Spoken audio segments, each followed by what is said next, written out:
भगवान को जो प्रसाद अच्छा लगता है वो हम भी पाएंगे, ठाकुर जी की प्रसादी। जो भगवान को अच्छा नहीं लगता वो हम भी नहीं पाएंगे। प्रातिकूलस्य वर्जनम।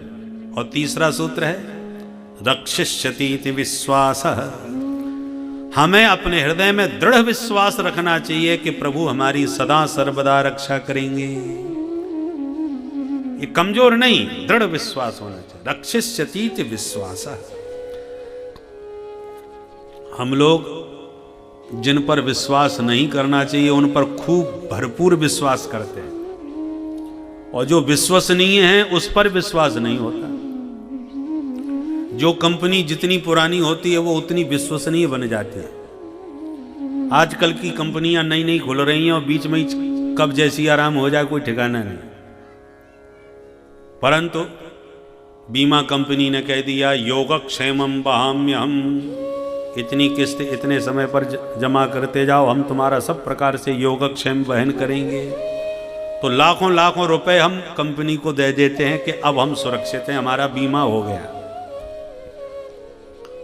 परंतु भगवान हजारों साल पहले से गीता में व्रत लेके कह रहे हैं अनन्या चिंतयन्तो माम ये जनाः पर्युपासते तेषां नित्याभियुक्तानां योगक्षेमं वहाम्यहम्। वचन तो भगवान का है। आज की कंपनी वाले ने कह दिया तो हमें विश्वास हो गया, और भगवान हजारों साल पहले से वचनबद्ध हैं, विश्वास दे रहे हैं। सकर्देव प्रपन्नाय तवास्मीति च याचते अभयम सर्वभूतेभ्यो ददामे तद्व्रतम मम। एक बार शरणागत होकर जो कहता प्रभु मैं तेरा, कर देता मैं अभय उसे सब भूतों से। यह व्रत मेरा, ये मेरा व्रत है, ये मेरा संकल्प है। तुम एक बार आके कहो तो सही, तवास्मी, प्रभु मैं तुम्हारा हूं, सब प्रकार से मैं तुम्हारी रक्षा करूंगा, सभी भयों से तुम्हें विनिर्मुक्त कर दूंगा।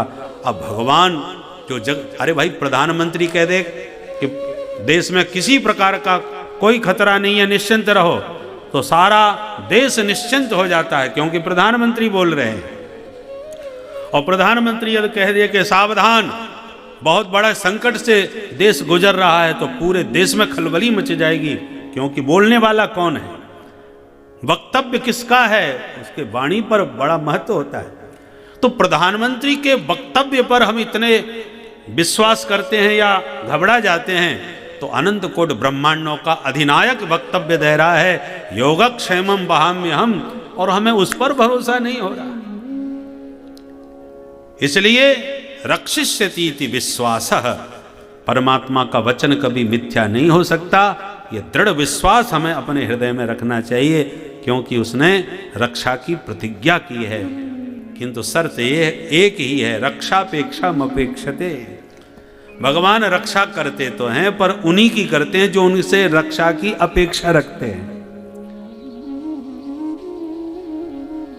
ये शर्त क्यों रख दी महाराज? आपसे कोई रक्षा की अपेक्षा करेगा तभी आप उसकी रक्षा करेंगे। भगवान बोले हाँ।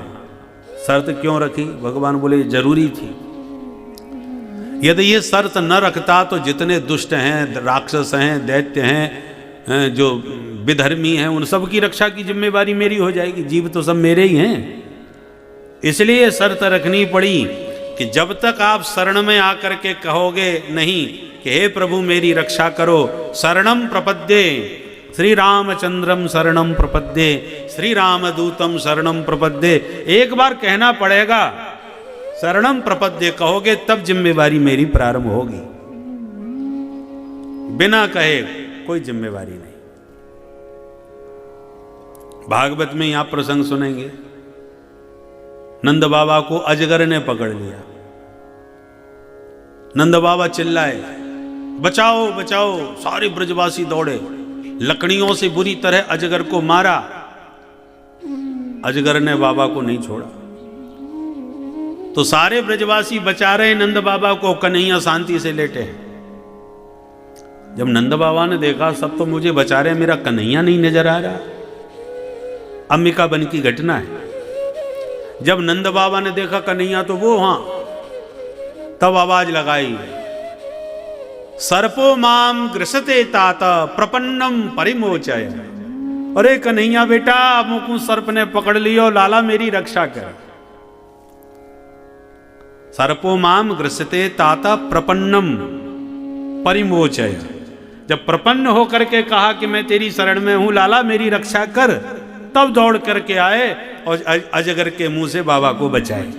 तो बिना कहे जो अपने बाप को भी ना बचाए तो और किसी को क्या बचाएगा।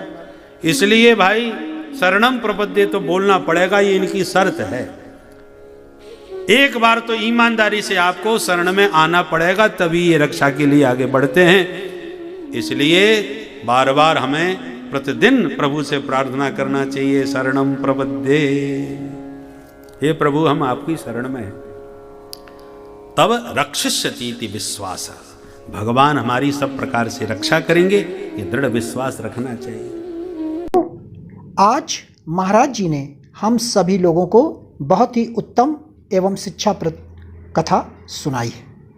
आशा करता हूँ यह शिक्षाप्रद उत्तम कथा आप लोगों को अवश्य पसंद आई होगी और हम सभी लोग इस कथा से कुछ ना कुछ शिक्षा ग्रहण करके अपने जीवन को सुखी एवं सामर्थ्य बनाने का प्रयास करेंगे। मित्रों, अगर यह वीडियो आप लोगों को पसंद आया हो तो इस वीडियो को लाइक करें और अधिक से अधिक लोगों को शेयर भी करें, जिससे कि और भी लोग इस कथा से कुछ ना कुछ शिक्षा ग्रहण करके अपने जीवन को सुखी बना सकें। मित्रों, अगर अभी तक आप लोगों ने हमारे चैनल को सब्सक्राइब नहीं किया है तो तुरंत सब्सक्राइब कर लें, जिससे आने वाले शिक्षाप्रद महाराज जी के वीडियोस आपको समय पर प्राप्त हो सकें और आप उसे सुनकर अपने जीवन को सुखी बना सकें। तो कल फिर किसी ना किसी शिक्षाप्रद महाराज जी के वीडियोस के साथ आप लोगों के समक्ष प्रस्तुत होंगे। तब तक के लिए राम राम।